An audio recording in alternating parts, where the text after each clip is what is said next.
नमस्कार बच्चों, आप सभी का कक्षा 5वीं में स्वागत है। बच्चों, आज हम हिंदी विषय के अंतर्गत असली गहने यह कहानी इसका अध्यापन हम इसमें करने वाले हैं। तो बच्चों, कहानी आप सभी को पसंद है ना? तो इस कहानी को ध्यान से सुनना है और इसमें कुछ प्रश्न आपको पूछे जाएंगे, उन प्रश्नों का आपको उत्तर भी देना है। तो बच्चों, चलिए हम इस कहानी की शुरुआत करते हैं। सारे बच्चे इस कहानी को ध्यान से सुनेंगे। बच्चों, तुमने अपनी दादी नानी से बहुत सारी कहानियाँ सुनी होगी। आओ आज मैं तुम्हें एक कहानी सुनाता हूँ। कुछ वर्ष पहले की बात है। वीरसिंह नामक गांव था। उस गांव के छोटे से परिवार में एक बालक रहता था। वह बड़ा ही सीधा साधा, बुद्धिमान एवं होनहार था। उसकी माँ का नाम भगवती देवी था। पढ़ाई के साथ साथ वह दिन रात अपनी माँ की सेवा में लगा रहता था।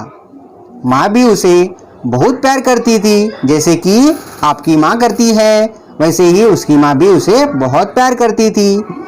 माँ का जीवन सादा जीवन उच्च विचार वाला था।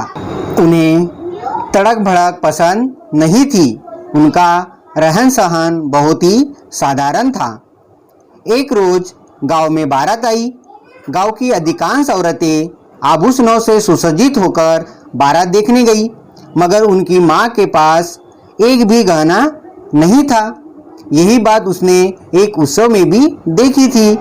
अपनी माँ को वह नए नए कपड़ों और गहनों से सजी धजी देखना चाहता था, पर क्या करता, वह तो अभी छोटा था। उसने मन ही मन तय कर लिया कि बड़ा होकर वह भी अपनी माँ के लिए गहने जरूर बनवाएगा। एक रात भोजन करने के बाद माँ के पैर दबाते समय उसने मन की बात स्पष्ट करने के लिए पूछा, माँ, तुम्हारे पास अच्छा कपड़ा और कोई गहना नहीं है ना? नहीं तो? मगर बात क्या है बेटा? माँ ने अचरज से पूछा। माँ, मेरी इच्छा है कि तुम भी गांव की अन्य औरतों की तरह नए कपड़े पहनो और गहनों से सज धज कर किसी आयोजन में जाया करो।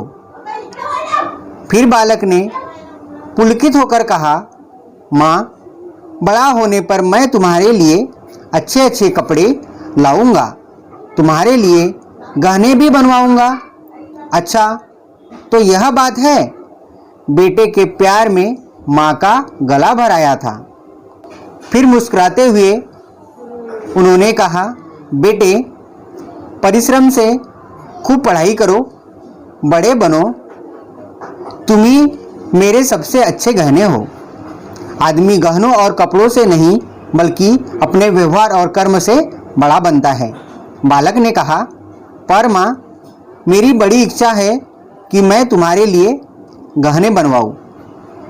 माँ कुछ देर सोचती रही, फिर बोली, बेटा, यदि तुम्हें अपनी माँ से इतना ही प्यार है तो मेरे लिए बस 3 गहने बनवा देना। बस 3 ही? माँ, पर कौन कौन से? बालक ने अधीरता से सवाल किया। बेटे, इस गांव में विद्यालय नहीं है। विद्यालय दूर होने के कारण गांव के बच्चे अशिक्षित रह जाते हैं, वे प्रगति नहीं कर पाते। इसीलिए गांव में एक पाठशाला खुलवा देना। मरीजों के उपचार की कोई व्यवस्था नहीं है। यहाँ उचित उपचार के अभाव में छोटे बच्चे एवं जवान अकाल मृत्यु के शिकार हो जाते हैं। अतः एक अस्पताल की स्थापना करवाना। गरीब अनाथ बरसात में भीगते हैं, जाड़े में ठंड से ठिठुर कर अपनी रात गुजारते हैं। उनके रहने खाने के लिए एक अनाथालय बनवा दो। बस यही 3 असली गहने मेरे लिए बनवा देना बेटा। माँ ने बेटे की पीठ पर हाथ फेरते हुए कहा। बेटे की आंखों में आंसू झलक आए। वह सोचने लगा, माँ कभी भी अपने लिए कुछ नहीं मांगती, हमेशा दूसरे के लिए ही चिंतित रहती है। बालक ने माँ के पैर छुए और उसी दिन से माँ की इच्छा पूरी करने में जी जान से लग गया। आगे चलकर उसने माँ की तीनों इच्छाएं पूरी की।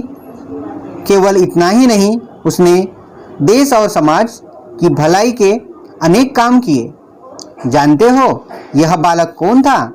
यह बालक आगे चलकर ईश्वरचंद्र विद्यासागर के नाम से विख्यात हुआ। विद्यासागर जी ने अपना पूरा जीवन समाज सेवा के लिए समर्पित कर दिया। तो बच्चों, ये थी ईश्वरचंद्र विद्यासागर जी की कहानी। इसके कहानीकार है दीनदयाल शर्मा जी, जिसे दिनेश्वर के नाम से भी जाना जाता है। तो बच्चों, बहुत ही अच्छी कहानी है ये। उम्मीद है कि आपको पसंद आई होगी। तो बच्चों, अभी हम स्वाध्याय के कुछ प्रश्न हैं वो उसे हम पूर्ण करेंगे। निम्नलिखित भाषाओं से संबंधित राज्यों के नाम दक्षिण से उत्तर दिशा के अनुसार बताओ। पहला यहाँ पे दिया है पंजाबी भाषा, तमिल, तीसरा उड़िया, चौथा कन्नड़, पांचवा मलयालम। तो इसमें सही क्रम में यहाँ लगाएंगे। उसके अनुसार पहला है तमिलनाडु, दूसरा केरल, तीसरा कर्नाटक, चौथा उड़ीसा और पांचवा है पंजाबी। तो इस तरह से इनका क्रम यहाँ पे बनेगा।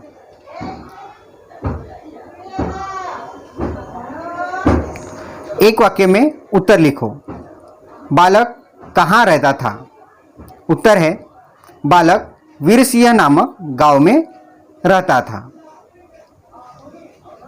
गांव की अधिकांश औरतें किस प्रकार सुसज्जित होकर बारात देखने गई थी? उत्तर है गांव की अधिकांश औरतें आभूषणों से सुसज्जित होकर बारात देखने गई थी। बालक की क्या इच्छा थी?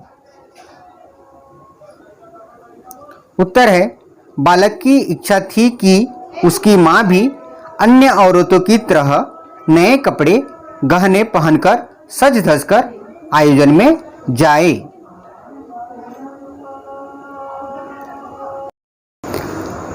मां भगवती देवी ने अपने बेटे से कौन कौन से गहने बनवाने के लिए कहा? उत्तर है मां भगवती देवी ने अपने बेटे से विद्यालय, अस्पताल व अनाथालय यह 3 गहने बनाने के लिए कहा।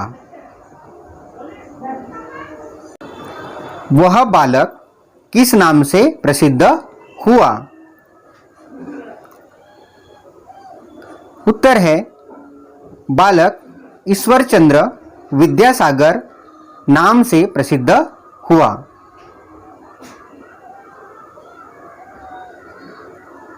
इसी के साथ बच्चों, मुहावरों और कहावतों के अर्थ बताकर उनका वाक्य में प्रयोग करना है। पहला है तिल का ताड़ बनाना। इसका अर्थ होता है छोटी सी बात को बढ़ाना या बढ़ा चढ़ाकर बताना।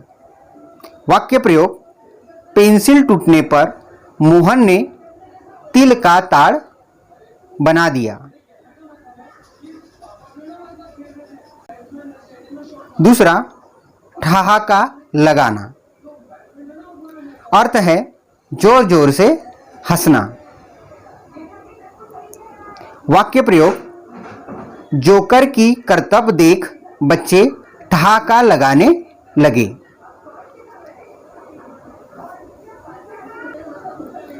दंग रह जाना। अर्थ है चकित होना।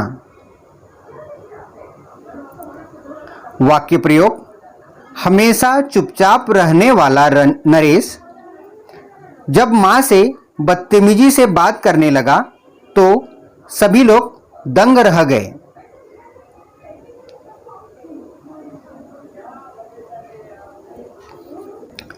नाच न जाने आंगन टेढ़ा। अर्थ है खुद कार्य न कर सकने पर बहाना बनाना। वाक्य में प्रयोग, किसी कार्य को करने की शक्ति ना होने पर दूसरों को दोष देना, या कोई कार्य ना आए तो उसकी उसमें कमियां निकालना। 9 नगद न 13 उधार। अर्थ है, अधिक मूल्य पर उधार बेचने से कम मूल्य पर नगद बेचना अच्छा है। वाक्य में प्रयोग है इसका, सभी दुकानदार कम दामों में भी नगद बेचना पसंद करते हैं क्योंकि वे जानते हैं 9 नगद न 13 उधार। बच्चों, इसका मतलब यह है कि तुरंत में अगर आपको जो मिल जाए वही उचित है, ज़्यादा की लालच नहीं करना चाहिए। नेकी कर दरिया में डाल।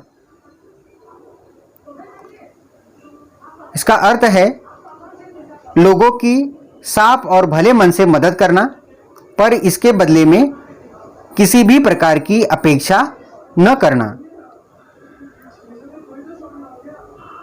वाक्य में प्रयोग, जब भी हम किसी इंसान की मदद करते हैं तो हमने बदले में किसी प्रकार की मदद की अपेक्षा नहीं करना चाहिए। यानी जिसकी हम मदद करते हैं तो बदले में हमें वो कुछ दे, इसकी अपेक्षा नहीं करना चाहिए।